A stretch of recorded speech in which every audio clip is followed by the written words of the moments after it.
did not show up today. They actually said they attended and saw Sue at a party activity last week, which was a lie. They didn't attend today. I guess they're worried that I may ask them to see if Sue is here too in Freedom House. So thank you for being here. Earlier today, GPL put out a press statement saying that they're hoping to hook up the power barge today, and hopefully that barge will start supplying power from this afternoon.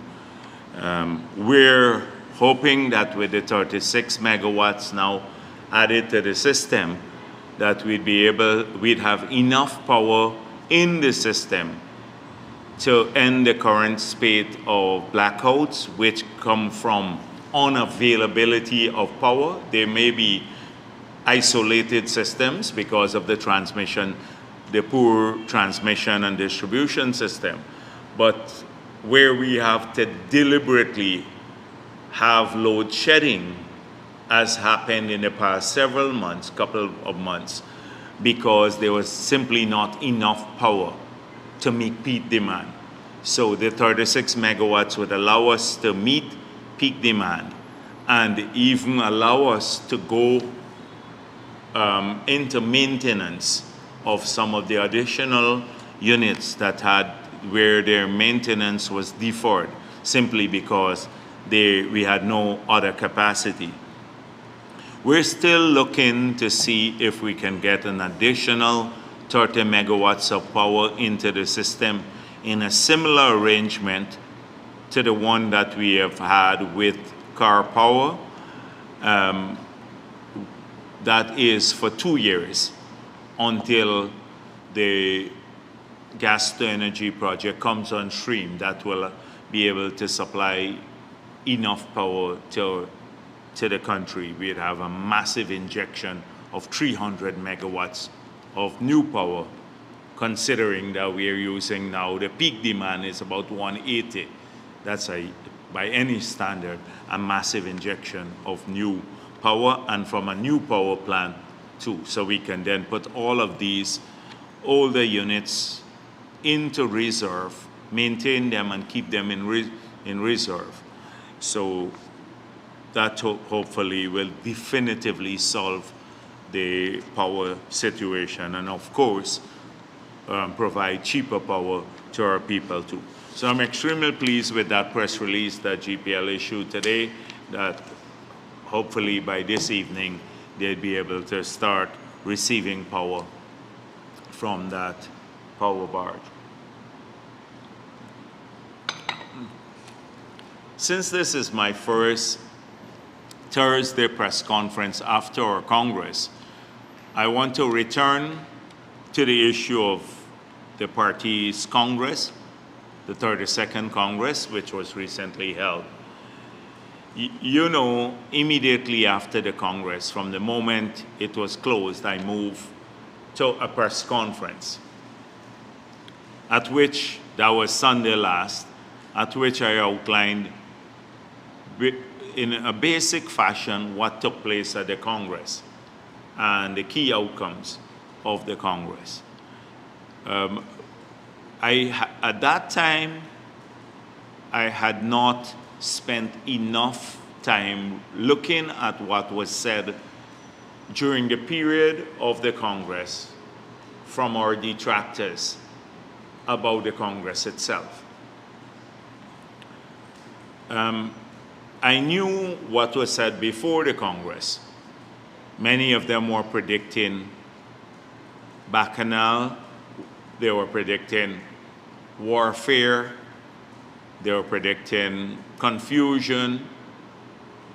We had over 40 articles and social media posts from our detractors, particularly my detractors, urging people not to support me, not to vote for me. There were messages to the delegates of our Congress as to what they should do and what they shouldn't do. This is from our detractors. And I'm so pleased that in spite of that, the sustained attempt to steer people to a particular outcome, they've all failed. And our Congress, by any metric whatsoever, it was a resounding success. As we pointed out in our release just a couple of days ago when we appointed the executive committee of the party, that if you measure it from the point of view of the metric of scale, it's unprecedented, both in our own history and in the history of Congresses by any party in this country. If you look at it from the point of view of the metric of logistics, it was unbelievable. And all of these were put together not by a professional group of people who manage events of that nature, but by volunteers from this party. And yesterday we had a small activity to thank the volunteers, but they did an extremely great job, and they made our Congress a resounding success. In spite of what our detractors said, people were brought here from different parts of the country safely. They went back safely. They were accommodated, and they were happy with the spirit of it. They knew they couldn't be accommodated in five-star hotels, but they were pleased with the level of accommodation they had here. The food,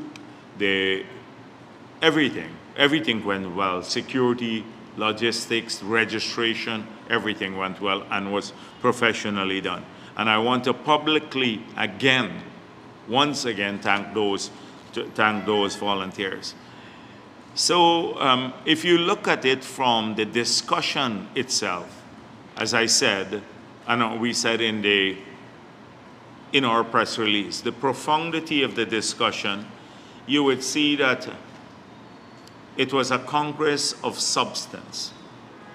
Now, our detractors, and I'm going to come to them a minute from now, there's one by a peeping Tom. Now, these are anonymous people again. They said the PPP's Congress was political fantasy.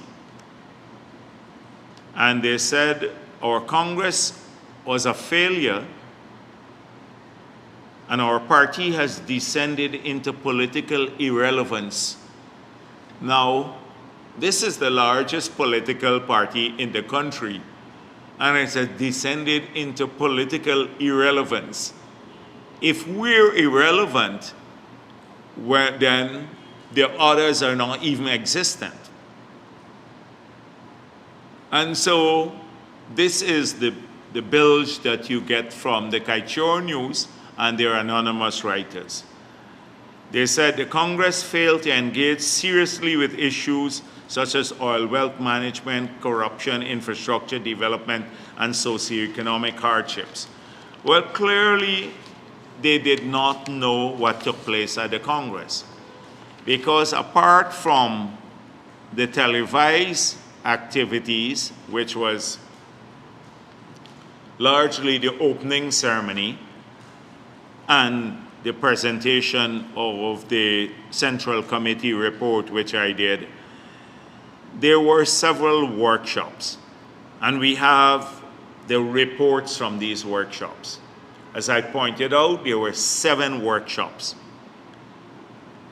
Party organization, politics and parliament, local government, international situation, youth and gender, economic and social situation, PR and social media. There has not been a single idea that has not been discussed in any one in these workshops combined. We talk about fighting corruption, In the workshops, we talk about ensuring that the party and its membership don't become selfish, that people come to us only for what they can get, but and forget the ethos of our party, which is to serve. We spoke about the oil and gas sector, about the need to manage it well, and also to ensure equitable distribution of resources. We spoke about water on the coast, on the hinterland. In the hinterland, we spoke of job creation, education and health, housing for people, almost every topic that you can think about, local government, how to improve local government. Young people, you already heard, we said we need to rebuild the youth movement in the party and the women's movement in the party. We talk about PR, how we will address this, how we have to work now harder to make sure that the whole country understands what we believe in and our achievements. We talk about fighting off our detractors, not because we're thin-skinned, but because they're trying to distort our history. A lot of the members spoke about this, and they're critical of some of these so-called NGOs and the others who are unaccountable, and newspapers. They had a full day at it. We spoke about in the workshops, people reaffirm the multi-ethnic nature of the party. They were made suggestions as how we can broaden the base of the party along racial lines, along religious lines, etc. All of these took place. And here we have somebody saying, oh, we didn't engage in any substantive discussions. And that it somehow was, we have descended into political irrelevance. And this is from the Culture News. And then they concluded, somewhere midway here, the opposition parties present a minimal to no threat to the ruling party and the government. Despite this reality, the ruling party has opted to convert into weekly press conferences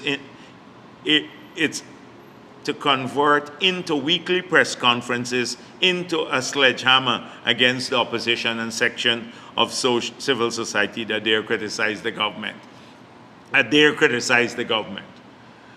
So I think they're talking about me here, this thing here. But I don't, if you criticize us fairly, you don't find any sledgehammer here. But we're gonna not only have a sledgehammer, we'd have a bulldozer to come down on the heads of those who distort our history, who will lie about us, who will try to divide our people along racial and religious lines. We will come down on their heads with a bulldozer, not a sledgehammer, because for too long we've allowed that to happen as a party. And for too long we've allowed them to divide this country and hold back the development of Guyana. So we are not going to be apologetic about that. Definitely I'm not going to be apologetic about it here. So there, at the party Congress, I'm going to urge you to read, and we're going to share the Central Committee report of the party. You will see that we tackled almost every issue ranging from our history to the future, what we want to build for Guyana. And we took people in a brief fashion through tracing the entire history of the party and focusing on our achievements. And the conclusion will be, for any independent, impartial reader, will be that the People's Progressive Party has always stood on the side of progress, freedom, development. has always stood on the side of bringing people together rather than dividing them. Has always stood on in a very, very uncompromising way on the side of our country in relation to the maintenance of its territorial integrity and sovereignty. You would, if you trace our entire history, you will see that. You will see our legacy in different periods where we have taken bad legacies and turned them into dynamic environments. You would see a sustained history of planning for the current, to address the immediate situation of the country, but keeping a view on long-term prosperity. You trace our history from the early days to now, and you will see these trends flowing through our entire history, regardless of who is running the PPP government, starting from Chedi Jagan all the way to your finale. We've held a consistent line. Pro-working class party, and a party that at the same time has created conditions for private sector growth and wealth creation, without these objectives not being contradictory.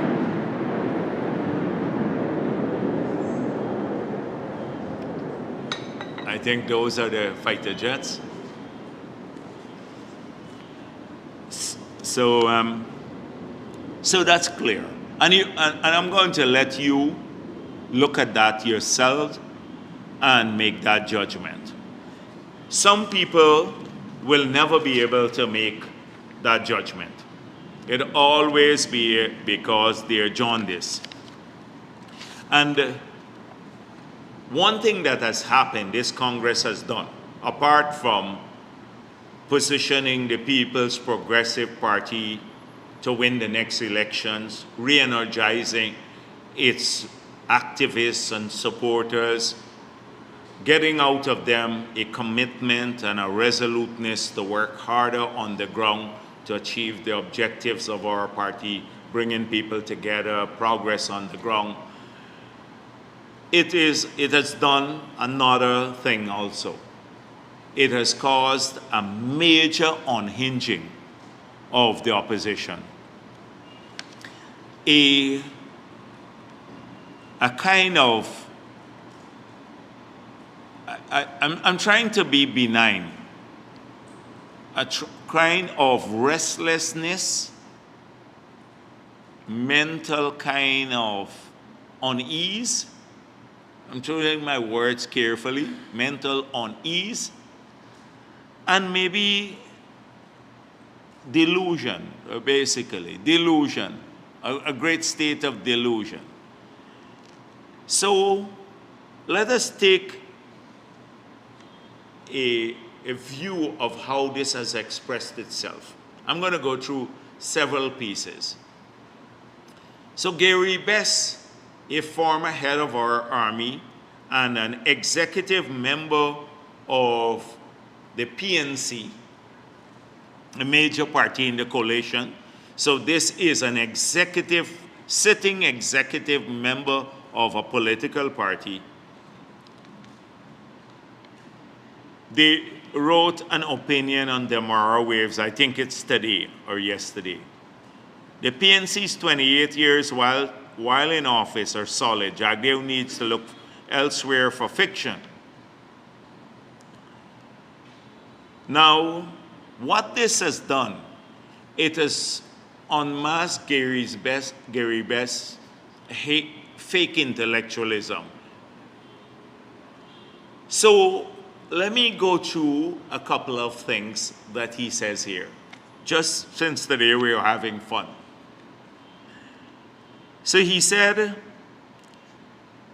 that Jagdeo, that such an attack on the PNC will come from Jagdeo, the same PNC that birthed him into public service and politics, is beyond shameful.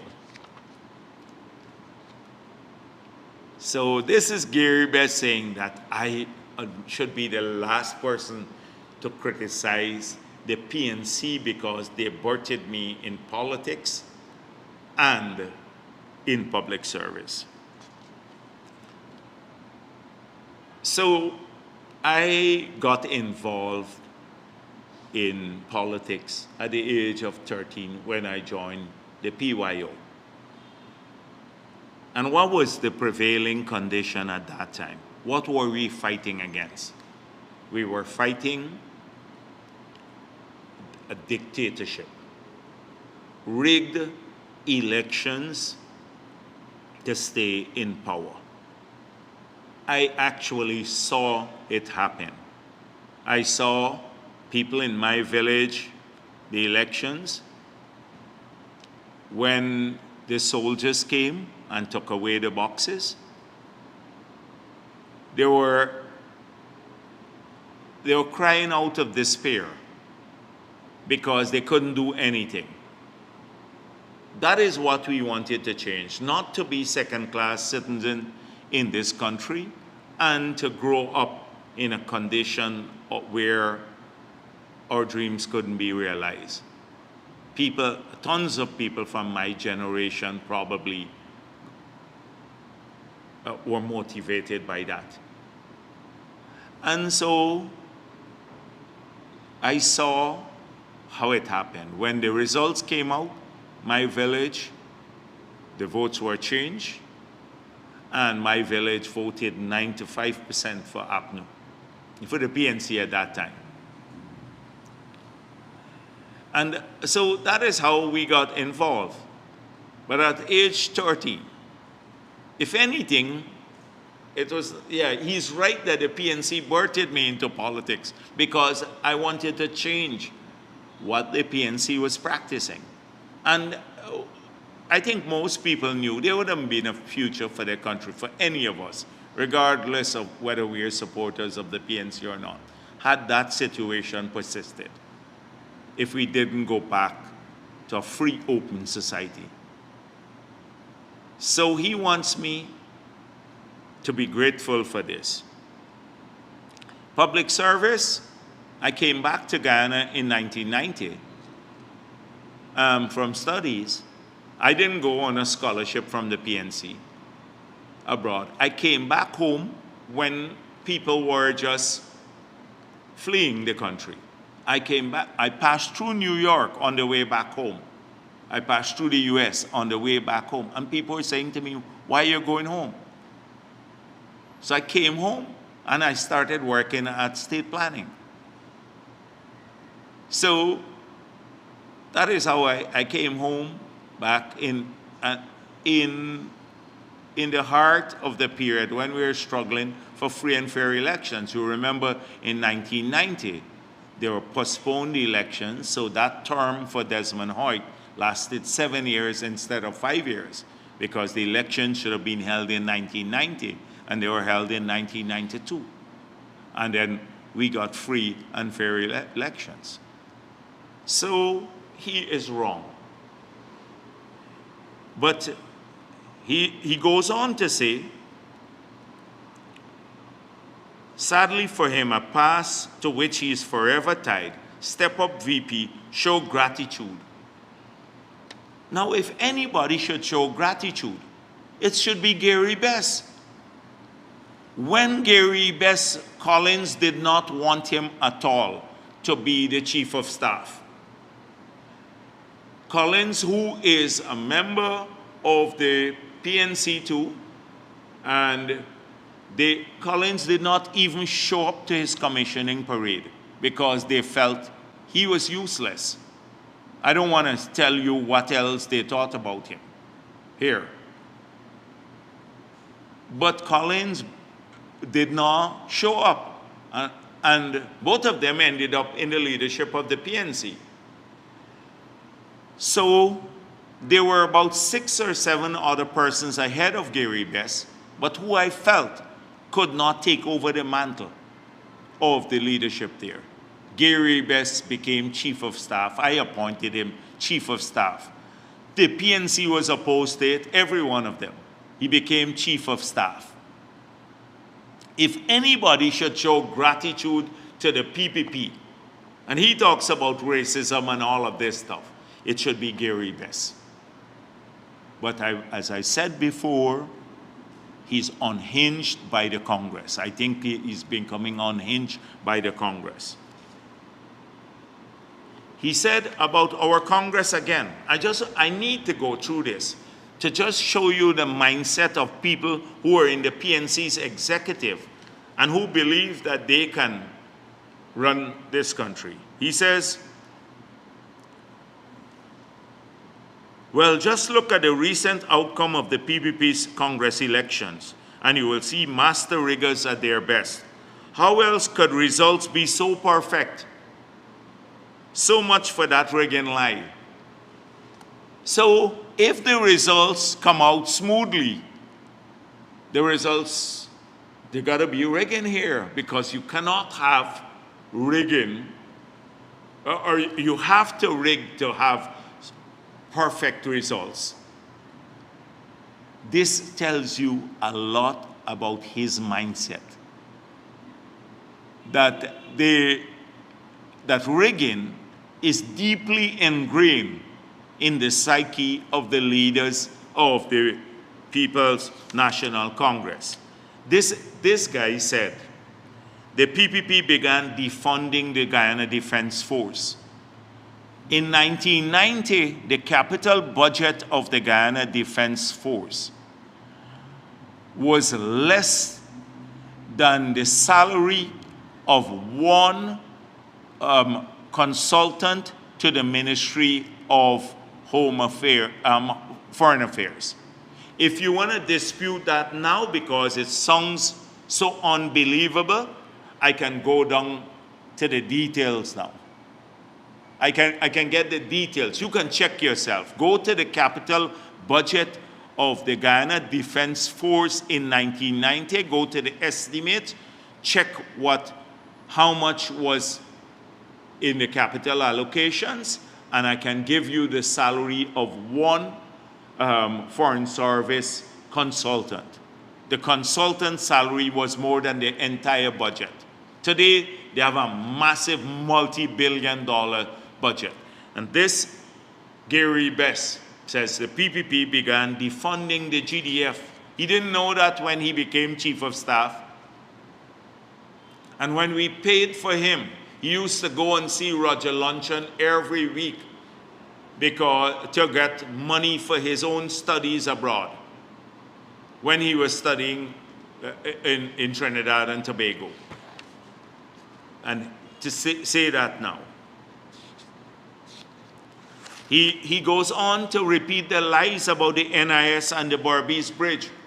These are the two most lucrative investments that we've ever had, the best investment for the NIS, because it gave them a stream of revenue that would far exceed what they would have gotten elsewhere.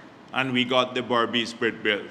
We've debunked that lie already. He repeats it here and says how reprehensible. He speaks about it was the PNC that established the first nationally owned bank. The bank was closed under the PPP. It was the PNC that established the first and only agricultural bank.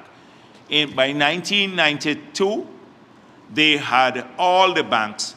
We had the state had ownership, either own or control 8 banks. And everyone was bankrupt. Everyone was bankrupt in Guyana. Mortgage finance, massive bankruptcy. And remember at that time, we had this massive deficit that was 25% of GDP. Our debt service took up more than 100% of revenue. All of these institutions were bankrupt. Guess why we had to disengage? Because they got a loan from the IDB for the agricultural bank. They gave 12 of the top members of the private sector who were part of the committee for re-election of President Hoyt, most 80% of the money as a loan. Before the devaluation, just before the devaluation, When the devaluation took place, this was in G dollars, they had a massive devaluation of the currency. Remember, the currency went from 4 to 1 Guyana dollars to 120 something to 1 in a short period of time because the country was bankrupt.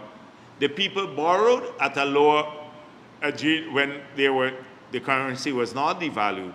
And soon as it was devalued, they came back to try to pay back now in the devalued Guyanese dollar because they got the loan disbursed in US dollars.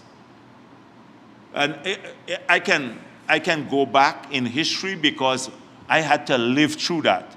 In the period when I was Minister of Finance, we had to find solutions to that.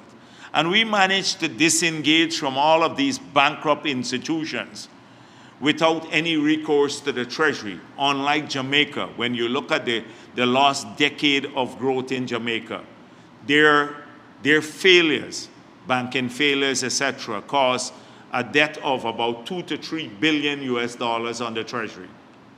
Gary Best is proud of that history, that they ran these institutions into bankruptcy and they became piggy banks for people connected to the APNU, AFC. Well, PNC, I should say, at that time, PNC. And he spoke about the massive housing drive that the PNC did. And I pointed out that since Burnham died since 1980, they stopped building homes. From 1980 to 1992, they dismantled the Ministry of Housing. There was no Ministry of Housing. There was no housing program when we got into office. No housing program, no Ministry of Housing. We had to reestablish that, and in a number of years, we started off a housing program that is unprecedented in maybe the history of any country in the world, if you look at what we have done over the period of PPP leadership. And look what they did in the 5 years that they came back in, practically nothing. So, and he's proud of that. Since Burnham, early days, they stopped building houses. Another lie here, fallacy.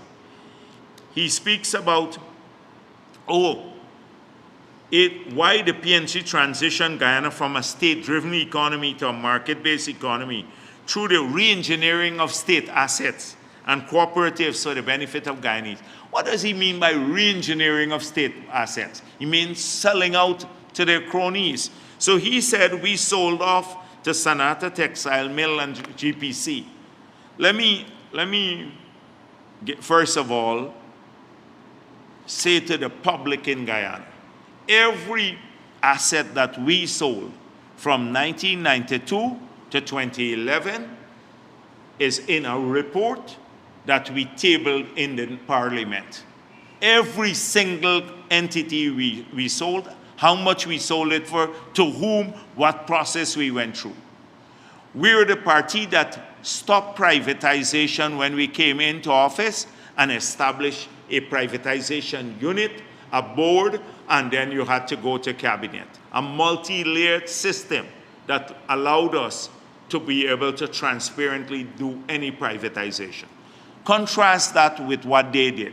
The Lord Beaverbrook, the GTC. They sold the GTC assets, Lord Beaverbrook. Just Google Lord Beaverbrook. Sold it, resold it for a major set of money. They were collecting bribes from them. The Barama deal was shrouded in secrecy. GT&T paid, I think for 80% of the assets, they paid $16 million US. We already had $5 million in the bank account at that time. And so the company made in a single year, I think, more money than that. But the key thing, it was not advertised for sale. It was never advertised for sale. I can go through the paint company that they sold off to cronies, the rice mill in King Grove. There are a long list of things that they sold off without any public tender whatsoever. In fact, they had 5 agencies of the government doing privatization. Gary Best thinks he can rewrite history now, in this day and age, that he thinks he can rewrite history. It's a lie. It's a total lie. And then he says the PPP is still communist, masquerading as a democracy. And that the PPP is the one that rigs elections. This is what happened after our Congress. It made him raving stark mad because he has seen any chance of them emerging as a serious contender in the 2025 elections disappearing. And that's what it did to him, unhinged him. In one letter, so many lies. And this is the opinion. Jagdeo needs to talk about fiction here. Someday I will go in great depth into what we took place from the financial institutions in the country, what took place for privatization and how we dealt with it, the structural adjustment programs that they had committed to and what they gave up. This is not the occasion for it, but I think that needs to be done sometime in the future. Now, the blunt here, the blunt Congress and Kangalang said, that's Sky Show News, said so the weekend's confab, which was held at the expense of taxpayers. So this is very dangerous. They sneak this here in, that this was held at the expense of taxpayers. The Irfan Ali, who was our finance secretary, presented a report to the Congress as to how much money we raised, because that's part of our presentation to our Congress. How much money we raised and through what means we raised the resources.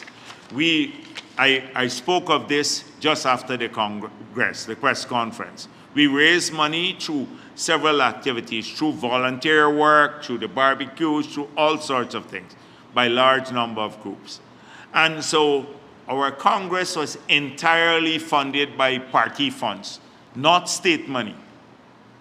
We're not the PNC that used to do all of these things. We're a different party, and we can account for that. We've seen Joey Jagan going a little crazy too. The PPP Congress is a mimicry of the Chinese Communist Party. Joey Jagan as usual, useless as usual. The ultimate rubber stamping, another Kaichor news. I'm telling you, they were restless, hoping that. So here they said, again, they're stuck with this bourgeois class and all of that sort of stuff. The old sort of socialist rhetoric. And I think this is coming mainly from some people who are stuck in that era, the old communists who are writing for the Starbuck News. I see GHK Lal weighed in. The PPP Congress, the good, the better, the best, is just the usual. I need also the war that never ended. Jagdeo is wrong here. The Cold War never ended, so that means we need to keep the communists, the Marxism, Leninism in our constitution, and that we need to keep socialism in our constitution because the Cold War never ended, which is nonsense again, because the Cold War did end in the form that it was pursued from the 50s all the way into maybe the collapse of communism. It was based on ideology. Now there is a new adjusting for world leadership and for the demarcation of the world. The conflicts between China and the United States now, not of an ideological nature.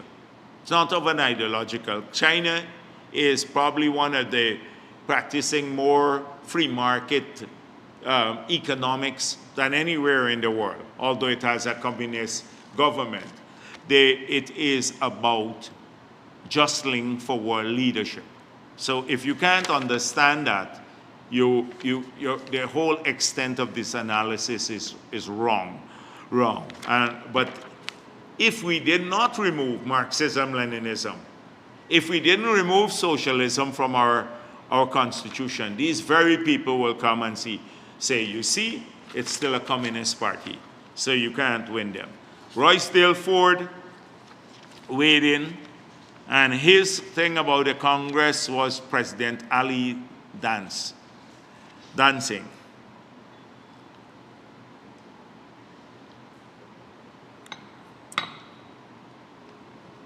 And he said, oh, they didn't discuss the key things about infrastructure and environment and all of that. Of course, he thinks this is the PNC's Congress.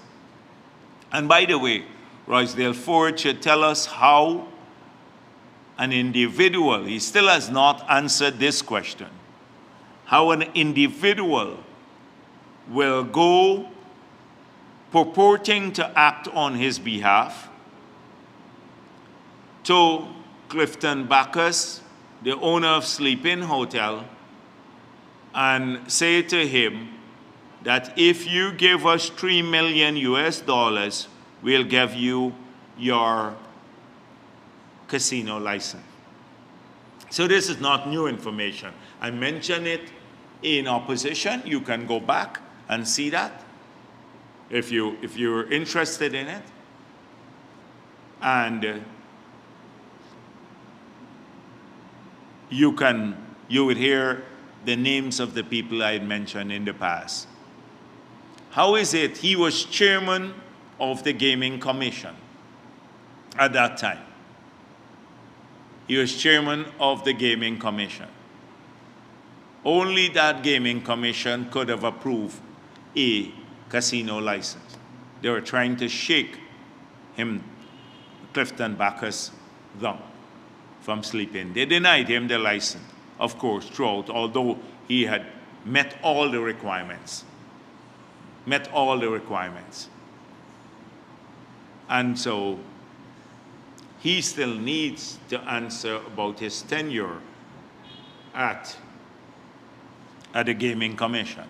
And I suspect that that is what Norton was alluding to when he said he doesn't have baggage that the others are bringing to this contest for the leadership of the PNC.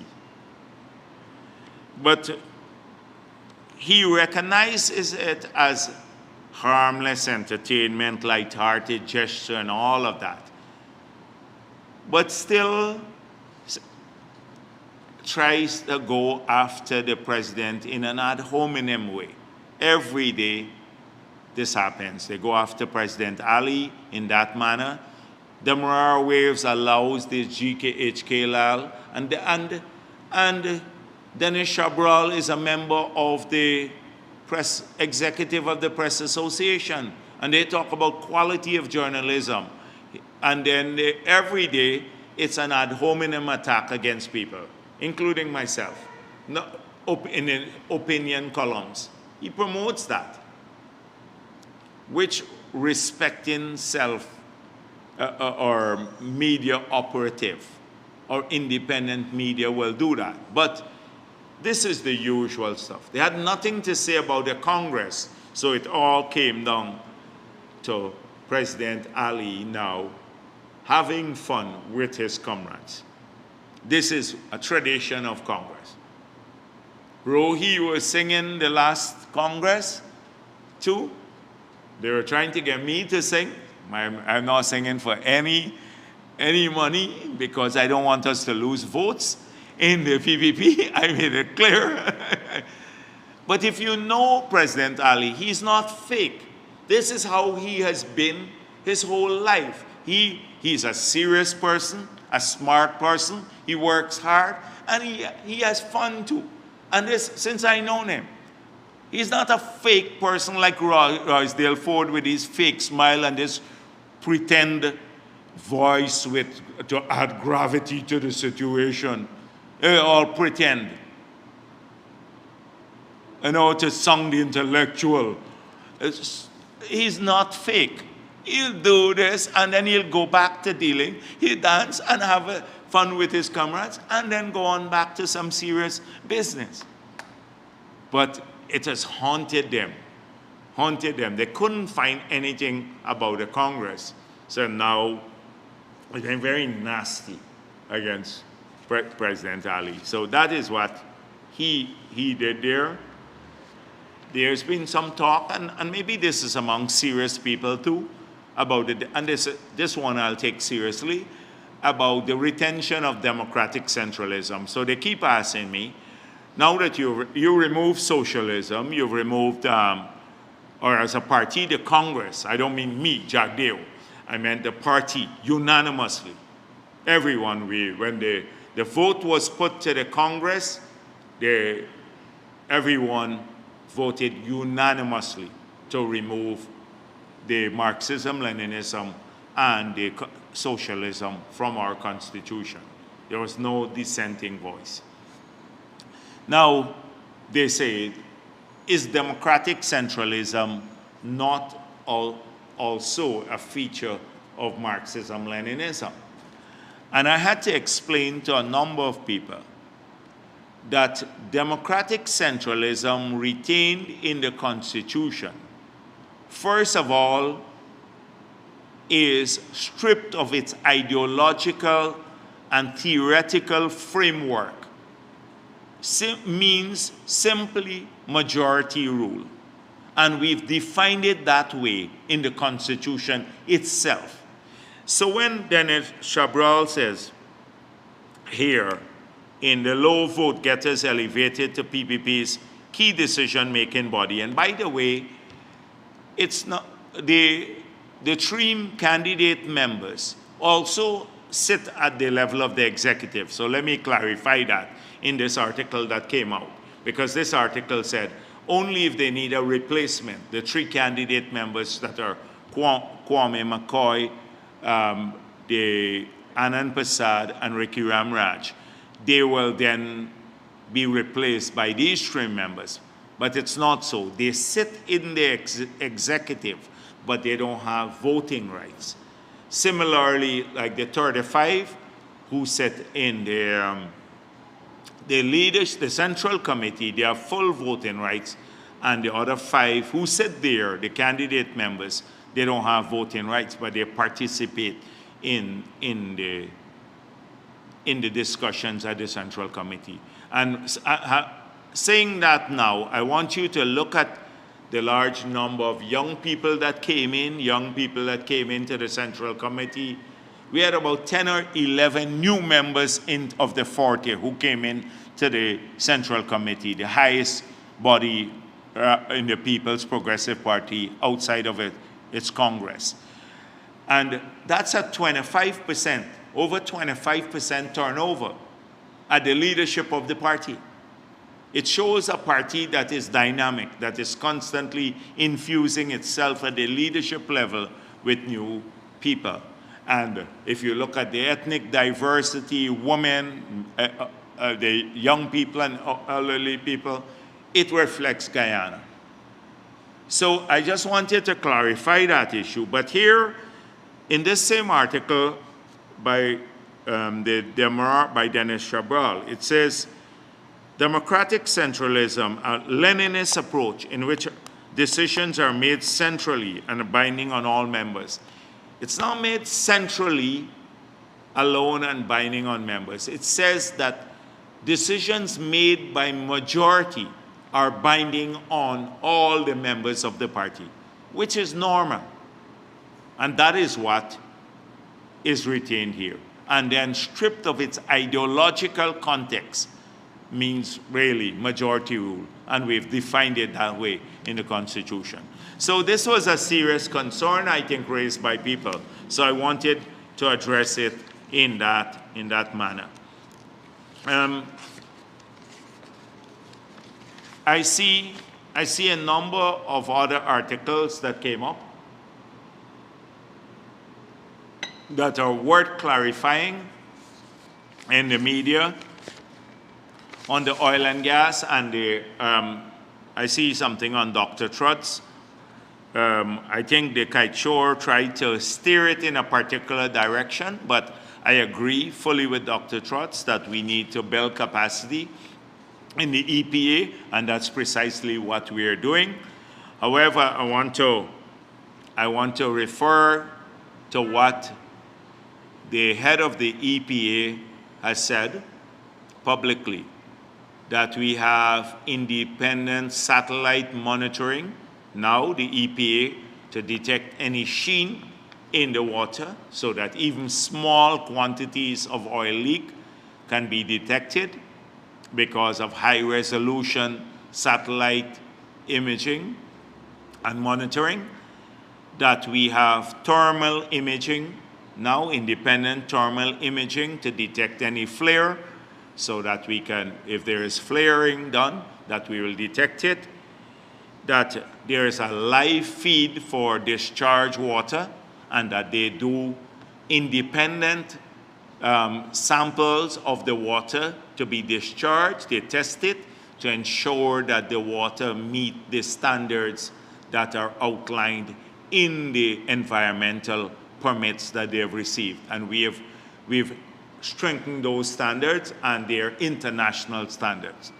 Notwithstanding all of that, we need to continue building capacity at the EPA and in government itself, independent capacity to do greater monitoring. So I agree with that. There's no conflict whatsoever, and we are working on it. But we do have some capacity to deal with this issue. The other matter is, I saw another report in the Starbuck News where Christopher Ram said that we should acquire Hess share. I don't know where we're going to get the money to acquire Hess share now, but we have this suggestion now to acquire Hess share. The government should take it, unless he thinks we should take it for free. And secondly, he said that they're supposed to seek our approval before any transfer of the shares there. Well, I want to repeat again, when this issue came up, when it was first brought or announced, the merger between, or the takeover of Hess International by Chevron, I explained to the media, based on advice from the ministry, that the lawyers said that in this case, they don't need to seek the approval of the ministry, because what Chevron was acquiring was Hess International, and Hess Guyana Company was part of Hess Holdings International. So that's not going to change. If they try to incorporate a new company now to transfer Hess Guyana shares into that, then that would require the approval of the minister. So we dealt with that issue before. It has come up once again here. And of course, with the production, this has been some cause for concern, and about the production being about 645 barrels per 1,000 barrels per day, which is above the rated capacity, the initial announced capacity, which would be about nearly 100,000 less, because I think it's 120 in the first FPSO and then 220 each from the others, the two others that are functioning now.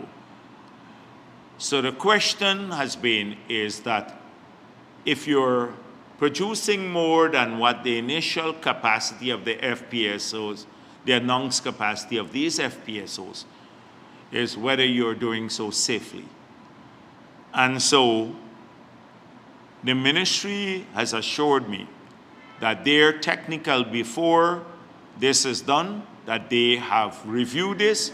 The EPA has reviewed the plans of the operators to increase the production. And they have said that this is safe. So it's safe, and it was on the basis of optimization. So was there an independent check by the government or approval of the government, and was this submitted to the government? They have assured me, the ministry, that this was done, and they had their technical people review these plans. So those are three things that keep surfacing all around. We have seen a number of other issues surface. There's one that I want to deal with a bit more. And again, it relates to President Ali. So I see the Village Voice, which is the PNC mouthpiece, saying they put out a story that President Ali's coziness with Christian churches worrying, because President Ali attended the Assembly of God event at Evelary. And they did a long story on this, how there is separation between church and state. There's that principle in our country. Religious institutions should not be entangled in partisan politics. It will undermine their autonomy and compromise their spiritual vision. That the Christian churches must resist being tools for partisan agenda. And so one has to wonder why this article. And it goes right back to this feeling in the PNC that they had a monopoly for life over Afro-Guyanese, and regardless of how they treat them, regardless of if they keep them dispossessed when they're in office, and never pay attention to any issues concerning progress at the national level, but more particularly Afro-Guyanese progress, that they must vote and support them in a blind fashion for life. They felt that for a long time, and they acted accordingly. And that is why they have, as I explained over the past several press conferences, that they've acted so violently and so in such a robust manner when they see that we have in Guyana emerging national unity on the basis of race, because it will destroy the ideology that they practice, this racist ideology that all their lives they practice, and in keeping Afro-Guyanese down. So, but they also felt that Christians must only support the PNC because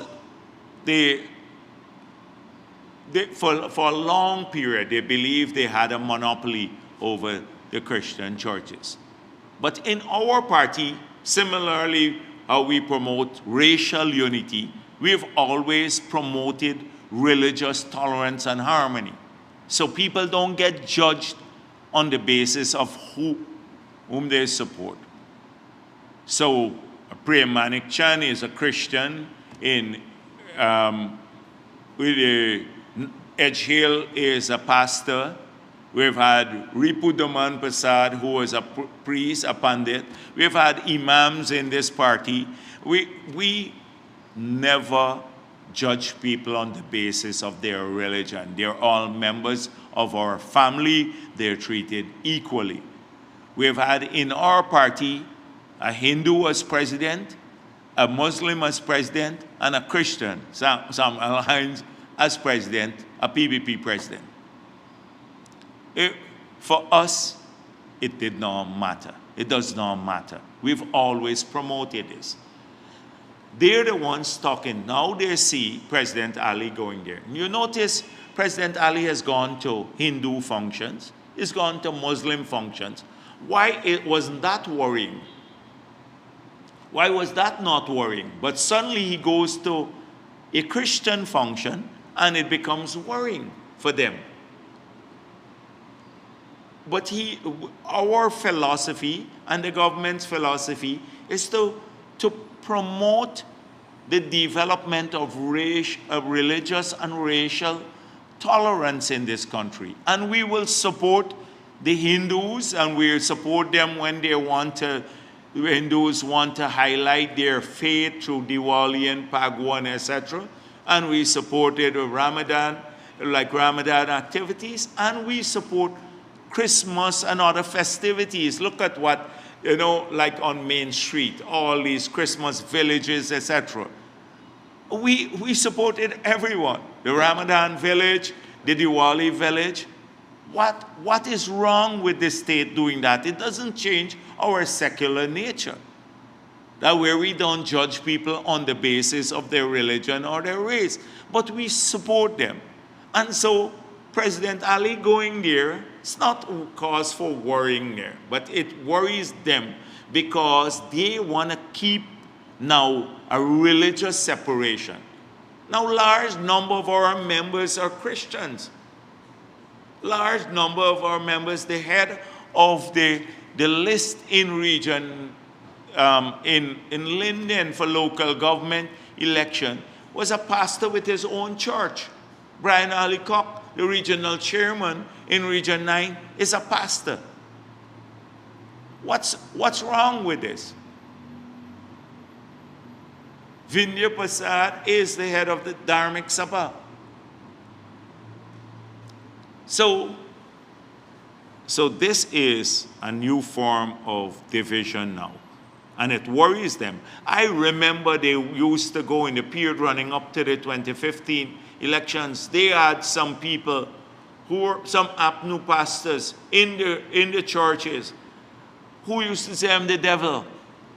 Actually, from the pulpit preached that I'm the devil. I didn't complain about it.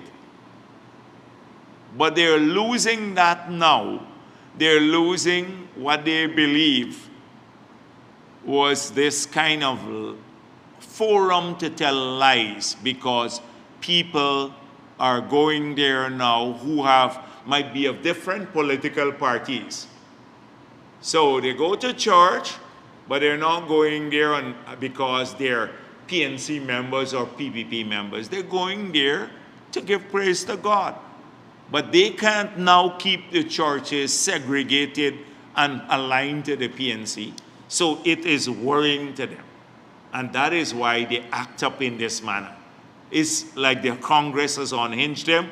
This religious unity is unhinging them, as is racial unity, because they have, throughout their lives, kept people in a particular frame. We're victims, we must fight against everyone else, we must not be united with anyone else. And so it is worth.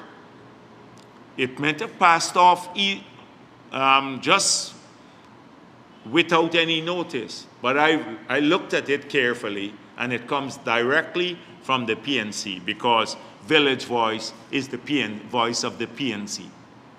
So we should look at it, and we must resist it.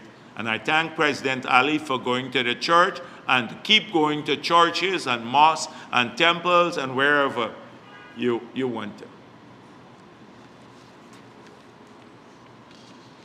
I've had some very worrying news that a particular member of parliament and a former minister, but more the member of parliament from the APNU AFC, has gone to several contractors who are building these pumps and extorting them for money now. He's saying to them that if you don't give me money, I'll write you up in the newspaper, we'll go to the Public Procurement Commission, we will destroy your reputation. So the contractors are a little uneasy because they've been asked for money from these people. I knew there had to be something because these people, that's a way of operating. So you make a public issue about a few people and then you go and extort the others. It happens with some of the social media people all the time. It is a form of extortion that the APNU is very, very familiar with. At Peters Hall, it's very unfortunate that we had to, I saw a full story from the Starbuck News. We went through this for a long time. And it's very unfortunate that we have to now move to acquire the land through compulsory acquisition, but there's no other choice now. The offer would still be on the table, the offer of compensation, assistance to move, also land elsewhere. All of this offer would still be on the table, but we've had to now, we're coming to crunch time, we have to now start building the road to connect the Heroes Highway with the bridge. And because that bridge will be completed next year, and we now need to complete it.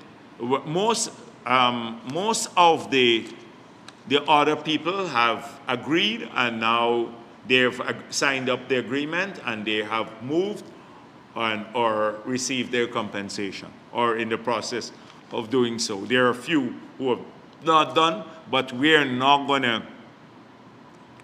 no choice at this stage to complete that process. I met with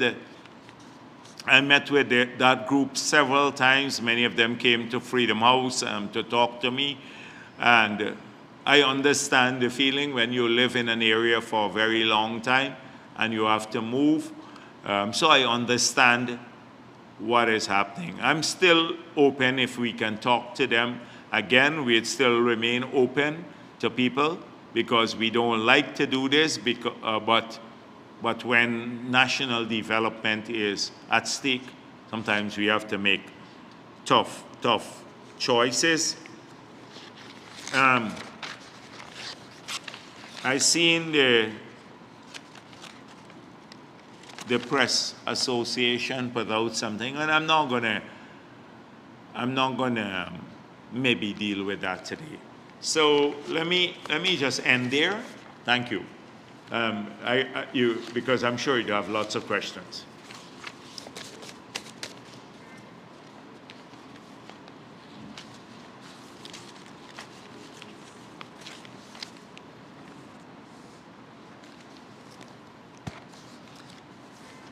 My dear friends at the Kaichor News have had to apologize about 20 times so far. This is a new thing to everybody under the sun, but it's gutter journalism. Let me say that Kaichor News, pure gutter journalism. I didn't give a shout out to Rickford Burke, the criminal in New York, for a long time.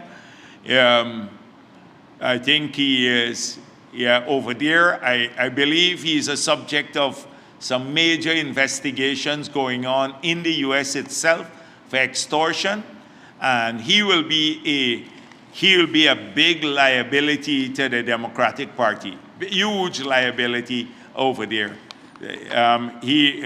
But there are serious investigations about his extortion racket that he's going on with. So I just had to give him a shout out there. I hadn't done so for a while.